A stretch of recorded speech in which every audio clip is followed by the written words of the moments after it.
Hello students, मैं शशि सिडाना स्वागत करता हूं आपका आपके अपने YouTube channel chemistry and GK Shashi Sidana पर।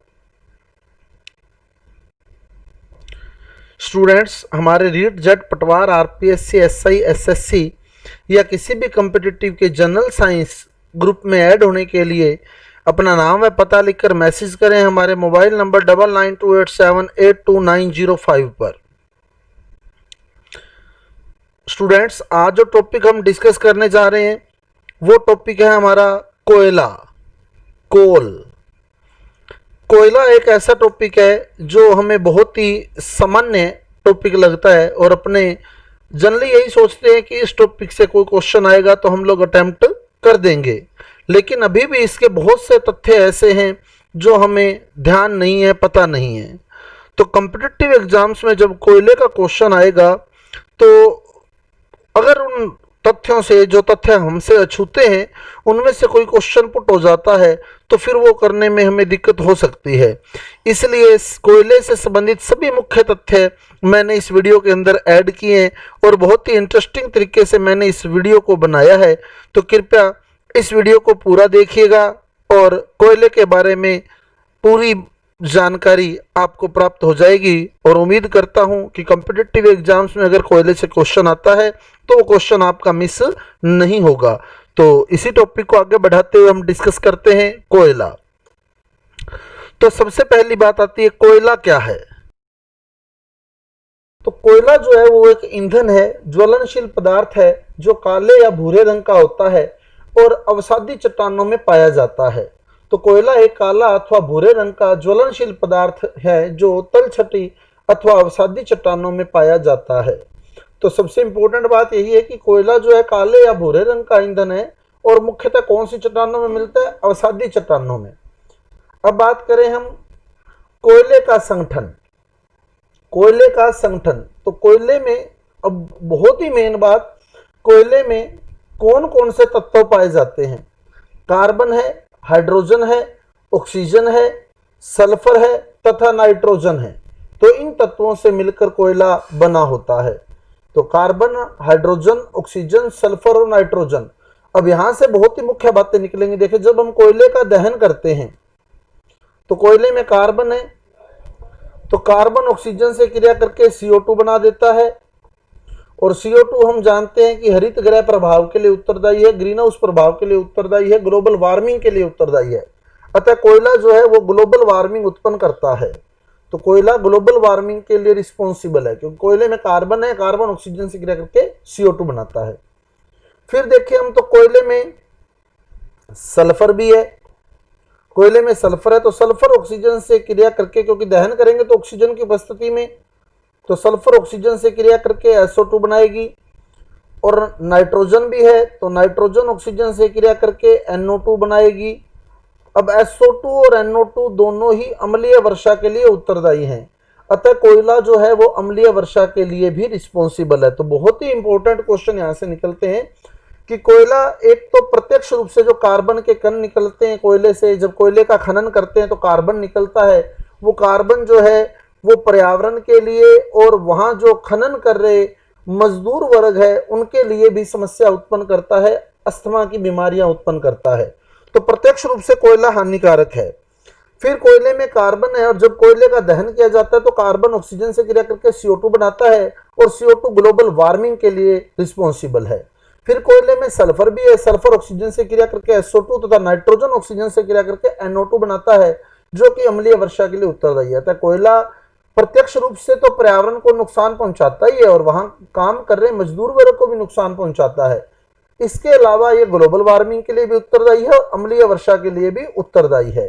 तो बहुत ही इंपॉर्टेंट बात है ये, कोयले से रिलेटेड अगर क्वेश्चन निकलता है तो कोयला सभी प्रकार से पर्यावरण को नुकसान पहुंचा रहा है। तो कोयले का संगठन, कोयले में मुख्यतः कार्बन, हाइड्रोजन, ऑक्सीजन, सल्फर और नाइट्रोजन पाए जाते हैं। अब आता है कोयले का निर्माण। अब देखिए कोयले का निर्माण कैसे हुआ, स्टेप बाय स्टेप देखें तो ये पेड़ पौधे जो कि धरातल पर उपस्थित हैं, भूकंप जब आता है तो या धरती में जब हलचल होती है, भूस्खलन होता है, तो उस समय ये पेड़ पौधे जो है जमीन में समा जाते हैं और जमीन में धीरे धीरे इनका अपक्षय होना शुरू हो जाता है और ये स्पंजी स्वैम्प्स और बोग्स में बदल जाते हैं। स्पंजी स्वैम्प्स और बोग में, यानी ये मान लें आप गलने शुरू हो जाते हैं एक तरह से। तो इनकी ये गली हुई अवस्था है, ये भूमि में दबे हुए हैं, इस स्थिति में ये भूमि में दब चुके हैं और गलने प्रारंभ हो चुके हैं। अब ये गलने लग गए हैं, इसी गली हुई अवस्था को ही हम पीट कहते हैं। तो कोयले जो पेड़ पौधों की भूमि में दबने के बाद जो गली हुई अवस्था आती है, दलदल जैसी अवस्था आती है, स्पंजी अवस्था आती है, स्वैम्प्स बनते हैं या बोग्स बनते हैं, वो स्थिति होती है पीट। तो पीट वास्तव में कोई कोयला नहीं है, पीट कोयले के निर्माण की पहली अवस्था है। बहुत ही इंपॉर्टेंट क्वेश्चन है, आज तक हम लोगों ने यही पढ़ा है कि कोयले का एक प्रकार है पीट, लेकिन वास्तव में पीट कोयले का प्रकार नहीं है। हम लोग बुक्स में कोयले का प्रकार ही पढ़ते हैं पीट। पीट वास्तव में कोयला नहीं है, बल्कि कोयले के निर्माण की पहली अवस्था है।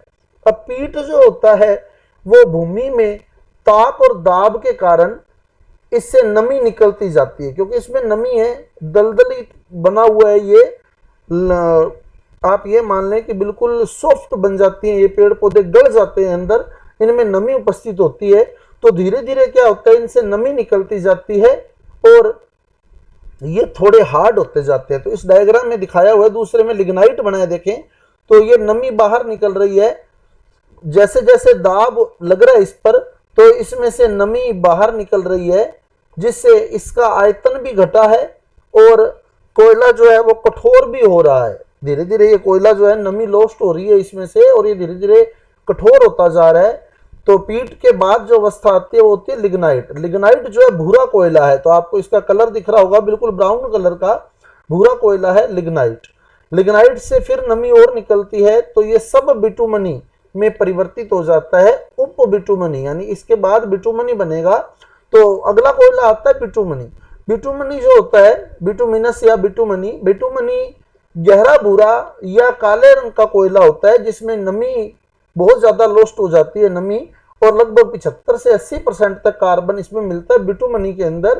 और बिटुमनी जो है वो और दाब के कारण बदल जाता है एंथ्रेसाइट में। तो एंथ्रेसाइट बहुत ही बढ़िया कोयला माना जाता है, गहरा काला चमकदार कोयला एंथ्रेसाइट। तो एंथ्रेसाइट सबसे बढ़िया कोयला माना जाता है, इसका आयतन सबसे कम होता है और नमी इसमें नगण्य होती है। 90% से ज्यादा मात्रा में 95 से 98% के लगभग कार्बन इसमें पाया जाता है। तो ये कोयले के निर्माण की अवस्थाएं हैं। सबसे पहले पेड़ है, पेड़ भूमि में दबने के बाद जो दलदली अवस्था बनती है, उनकी जो गली हुई अवस्था आती है वो गली हुई अवस्था पीट होती है। पीट से फिर लिग्नाइट बनता है, बिटुमनी बनता है, एंथ्रेसाइट बनता है। तो यानी पीट से ही कोयला बनता है। और पीट से कोयला बनने की क्रिया, जो तीनों कोयले पीट से बन रहे हैं, पीट से कोयला बनने की क्रिया को कार्बनीकरण कहा जाता है। तो पीट से कोयले का निर्माण होना कार्बनीकरण कहलाता है। तो अब देखिए कोयले का निर्माण तब होता है जब लकड़ी तथा पौधों का अपक्षय होकर यह पीट में परिवर्तित हो जाता है। उसके बाद यह पीट लाखों वर्षों के अत्यधिक ताप व दाब के कारण, अत्यधिक तापमान व दबाव के कारण कोयले में परिवर्तित हो जाता है। इस पीट के कोयले में परिवर्तन की प्रक्रिया को कार्बनीकरण कहा जाता है। तो कोई पीट का कोयले में परिवर्तित होना बहुत ही इंपॉर्टेंट क्वेश्चन है। पीट का कोयले में परिवर्तित होना कहलाता है। तो पीट का कोयले में परिवर्तित होना कार्बनीकरण कहलाता है। तो अगर पूछ लेते हैं कार्बनीकरण क्या है, तो कार्बनीकरण पीट से कोयला बनना, पीट से कोयला बनना कार्बनीकरण कहलाता है। अब देखिए हम कोयले के प्रकार। तो कोयले के प्रकार, तो कोयले के 4 प्रकार हमारी बुक्स में बताए होते हैं। कार्बन की मात्रा के आधार पर कोयले को निम्न 4 भागों में वर्गीकृत किया गया है, जिसमें सबसे पहला आता है पीट। पीट तो यह कोयले के निर्माण से पहले की अवस्था होती है। तो वास्तव में ये कोयला नहीं होता, कोयले के निर्माण से पहले की अवस्था होती है। इसमें कार्बन की मात्रा 27% से भी कम होती है, यानी नमी बहुत ज्यादा होती है इसके अंदर। इसलिए कोयला जो होता है वो स्वास्थ्य की दृष्टि से हानिकारक होता है, क्योंकि धुआं जो है वो बहुत ज्यादा निकलता है इससे। नमी की बस्ती में जब कोयला जलेगा तो वो बहुत ज्यादा धुआं निकलेगा उसमें से, कार्बन मोनोऑक्साइड बनने की प्रोबेबिलिटी रहती है वहां, इसलिए ये कोयला जो है स्वास्थ्य की दृष्टि से अत्यधिक हानिकारक है। दूसरा कोयला आता है बिटुमनी, लिग्नाइट। लिग्नाइट लिग्नाइट भूरे रंग का कोयला है, जैसा कि हमने डायग्राम में भी देखा। स्वास्थ्य के लिए हानिकारक है, तो स्वास्थ्य के लिए ये भी हानिकारक होता है। इसमें जो कार्बन की प्रतिशत मात्रा होती है वो 28 से 30% तक होती है, और इसका उपयोग जो होता है विद्युत ऊर्जा उत्पादन में किया जाता है। तो ये बहुत ही इंपॉर्टेंट क्वेश्चन है कि लिग्नाइट का उपयोग है, तो लिग्नाइट का उपयोग विद्युत ऊर्जा के उत्पादन में। तो लिग्नाइट से बनाई जाती है लाइट। लिग्नाइट से क्या बनाई जाती है? लाइट। लाइट यानी विद्युत ऊर्जा। तो लिग्नाइट से हम लोग लाइट बनाने का काम करते हैं। लिग्नाइट से बनाई जाती है क्या? लाइट। तो लिग्नाइट से बनाते हैं लाइट। तो विद्युत ऊर्जा उत्पादन में लिग्नाइट का उपयोग होता है। इंपॉर्टेंट क्वेश्चन है। लिग्नाइट का रंग भूरा, तो भूरा कोयला कहते हैं लिग्नाइट को। उसके बाद आता है बिटुमनी, बिटुमिनस या बिटुमनी। तो यह कोयला भी अच्छी गुणवत्ता वाला माना जाता है, क्योंकि इसमें जो कार्बन का परसेंटेज होता है वो 78% से लेके 86% तक कार्बन पाया जाता है, और यह ठोस अवसादी चट्टान है जो काले या गहरे भूरे रंग की होती है। इस प्रकार के कोयले का जो उपयोग है वो विद्युत ऊर्जा द्वारा संचालित इंजन या भाप इंजन में किया जाता है। तो बहुत ही इंपॉर्टेंट क्वेश्चन है, भाप इंजन में काम आने वाला कोयला है तो बिटुमनी। बिटुमनी जो है वो भाप इंजन में काम आता है, बिटुमनी। तो बहुत ही इंपॉर्टेंट क्वेश्चन, बिटुमनी का यूज भाप इंजन में, लिग्नाइट का उपयोग लाइट उत्पादन में। अब आगे चलें, एंथ्रेसाइट। तो एंथ्रेसाइट दी बेस्ट कोल जाना जाता है। एंथ्रेसाइट को गहरा चमकीला काले रंग का कोयला जो सबसे उच्च गुणवत्ता वाला माना जाता है, क्योंकि इसमें कार्बन का परसेंटेज जो है वो लगभग 100 ही माने आप, 94 से 98% तक कार्बन होता है। यह कोयला मजबूत, चमकदार और काला होता है। तो काला चमकदार कोयला है, और इसका उपयोग घरों तथा व्यवसायों में स्पेस हीटिंग के लिए किया जाता है। यानी किसी एरिया को अगर गर्म करना हो तो फिर उसमें एंथ्रेसाइट का यूज किया जाता है। तो कोयले के प्रकार आपके सामने, स्टेज ऑफ कोल फॉर्मेशन। तो चारों कोयले आपको दिख रहे हैं, पहला पीट, दूसरा लिग्नाइट, तीसरा बिटुमनी और चौथा एंथ्रेसाइट। तो अब आप डायग्राम में देख सकते हैं, पीट ब्रैकेट में लिखा हुआ है नॉट ए कोल, तो पीट वास्तव में कोयला नहीं है। दूसरा देखेंगे तो लिग्नाइट ब्राउन कोल के नाम से जाना जाता है, भूरा कोयला। बिटुमनी सॉफ्ट कोल के नाम से जाना जाता है, मृदु कोयला। बिटुमनी मृदु कोयला, सॉफ्ट कोयला, नरम कोयला। एंथ्रेसाइट जो है वो हार्ड कोल के नाम से जाना जाता है, कठोर कोयला। तो पीट जो है वो कोयला नहीं है वास्तव में, पीट कोयले के निर्माण की पहली अवस्था है। इसमें क्या होता है, जब पेड़ पौधे, पहले भी बता चुका हूं आपको, जब पेड़ पौधे जमीन में दब जाते हैं तो वो गलना प्रारंभ हो जाते हैं, वो गली हुई अवस्था ही पीट होती है।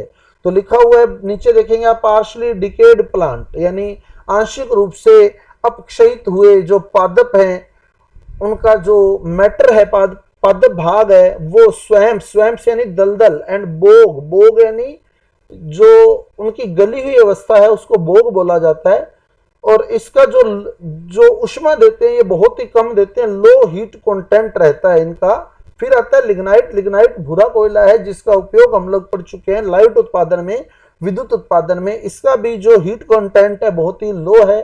फिर आता है bituminous, extensively used as a fuel because of its heat content and large supply. Bituminous की सप्लाईज भी बहुत ज्यादा है और ये उष्मा भी ज्यादा देता है, इसलिए सबसे ज्यादा फ्यूल के रूप में यही यूज होता है। और इसमें सल्फर की मात्रा जो होती है वो ज्यादा होती है।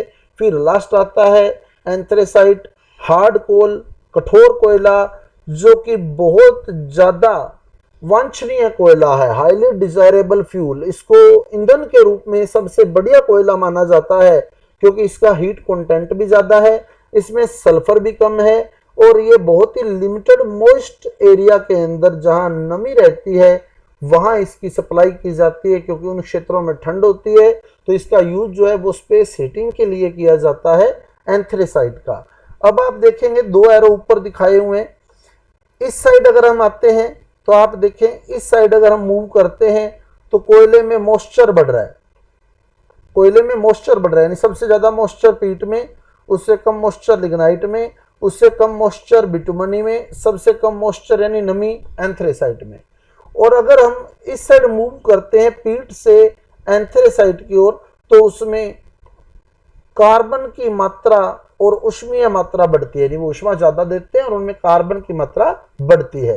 तो लेफ्ट टू राइट और राइट टू लेफ्ट दोनों मूव आपको क्लियर होनी चाहिए। तो नमी के आधार पर अगर कोयला दे देता है तो सबसे ज्यादा नमी पीट में है, उससे कम नमी लिग्नाइट में, उससे कम बिटुमनी में और सबसे कम नमी एंथ्रेसाइट में। और अगर कार्बन की मात्रा या ऊष्मीय क्षमता, ऊष्मीय मात्रा का क्रम हमारे को दे देता है तो सबसे ज्यादा ऊष्मीय मात्रा या कार्बन की मात्रा एंथ्रेसाइट में, उससे कम बिटुमनी में, उससे कम लिग्नाइट में और सबसे कम पीट में। और अगर ये देता है कि कौन सा कोयले का कौन सा प्रकार वास्तव में कोयला नहीं कहा जा सकता, तो पीट, भूरा कोयला लिग्नाइट, सॉफ्ट कोयला मृदु कोयला बिटुमनी और कठोर कोयला एंथ्रेसाइट। तो ये कोयले के प्रकार थे। अब चलें आगे, कोयले के उपयोग। तो कोयले के उपयोग हम लोग पढ़ चुके हैं। एक जीवाश्म ईंधन के रूप में कोयला विश्व की 1/4 प्राथमिक आवश्यकताओं को पूरा करता है। विद्युत उत्पादन में विश्व में 40% विद्युत उत्पादन जो है वो कोयले के द्वारा ही होता है। तो जितनी भी लाइट वर्ल्ड में बन रही है 40% लाइट कोयले से ही बनती है। और कोयले का प्रयोग paint, polish, typewriter, tyre tube तथा जूते इत्यादि बनाने में किया जाता है। तो पेंट है, पॉलिश है, टाइपराइटर में जो इंक डली होती है या फिर जो फोटोस्टेट मशीन में इंक डली होती है, वो सारी इंक्स जो है वो कोयले से ही बनती हैं। इसके अलावा कई लौह तथा अयस्क कारखानों में कोयला का उपयोग अत्यधिक मात्रा में किया जाता है। तो ये आप लोग देखते हैं वत्ते भट्टी में जब हम लोग अयस्क गिरते हैं, अगर आपने धातु क्रम वाला चैप्टर गौर से पढ़ा है तो वहां आप लोहे का, अगर आप देखेंगे कि लोहे का वत्ते भट्टी में जब गिरा जाता है तो उसके साथ लोहे के साथ हम लोग चूना पत्थर और कोक मिलाकर गिरते हैं। तो कोक जो होता है वो कोयले से ही बनता है। बिटुमनी कोयले से आगे कोक बनाया जाता है, तो कोक उसमें मिलाते हैं। तो लोह के अयस्क से लोहा प्राप्त करने में भी कार्बन का उपयोग, कोयले का उपयोग होता है। अब आगे चलें हम, कोयले के दुष्परिणाम या कोयले के दुष्प्रभाव। तो ये मैं आपको बता चुका हूं कि कोयले के दुष्परिणाम क्या क्या है। एक तो ये प्रत्यक्ष रूप से ही जो खनन कर रहे हैं वहां उनको नुकसान पहुंचाता है, पर्यावरण को नुकसान पहुंचाता है। तो कोयला खनन तथा कोयले से ऊर्जा उत्पादन की क्रिया पर्यावरण को प्रत्यक्ष रूप से हानि पहुंचाते हैं। अम्लीय वर्षा होने के पीछे कोयला एक प्रमुख कारक है। क्यों? क्योंकि अम्लीय वर्षा के लिए उत्तरदायी है SO2 और NO2, और कोयले में सल्फर और नाइट्रोजन दोनों ही पाए जाते हैं, इसलिए वो SO2 और NO2 बनाते हैं। अतः कोयला अम्लीय वर्षा के लिए उत्तरदायी है। कोयले के प्रयोग का सबसे हानिकारक परिणाम ग्लोबल वार्मिंग के रूप में सामने आया है, क्योंकि कोयले में कार्बन की मात्रा ज्यादा है, सल्फर और नाइट्रोजन तो नगण्य है, बहुत कम होते हैं, इसलिए अम्लीय वर्षा के लिए बहुत कम रिस्पॉन्सिबल रहता है। ये अम्लीय वर्षा करता तो है लेकिन बहुत कम अम्लीय वर्षा करता है ये। लेकिन ग्लोबल वार्मिंग के लिए बहुत ज्यादा रिस्पॉन्सिबल है कोयला, क्योंकि कोयले में कार्बन की मात्रा ज्यादा है और कार्बन जो है वो ऑक्सीजन से क्रिया करके कार्बन डाइऑक्साइड बनाता है, और कार्बन डाइऑक्साइड ग्लोबल वार्मिंग के लिए रिस्पॉन्सिबल है। तो कोयले का सबसे हानिकारक परिणाम अगर हमारे से पूछता है तो वो है ग्लोबल वार्मिंग। तो ये आज का टॉपिक था हमारा कोयला। साथियों, अगर आपको मेरा वीडियो अच्छा लगा है, मेरा कंटेंट अच्छा लगा है तो कृपया लाइक जरूर कीजिएगा और मेरे चैनल को सब्सक्राइब कीजिए और आगे ज़्यादा से ज़्यादा शेयर कीजिए। इसी तरह के वीडियो, इसी तरह के कंटेंट मैं आपको लगातार उपलब्ध करवाता रहूँगा। PDF नोट्स की PDF प्राप्त करने के लिए आप डिस्क्रिप्शन बॉक्स में दिए गए टेलीग्राम चैनल के लिंक पर जाकर हमारा टेलीग्राम चैनल ज्वाइन करें और वहां से आप हमारे नोट्स और जो टेस्ट सीरीज हमने स्टार्ट की हुई है उस टेस्ट सीरीज के टेस्ट की PDF भी आपको टाइम टू टाइम उसमें मिलती रहेगी। मिलते हैं अगले वीडियो के साथ। धन्यवाद।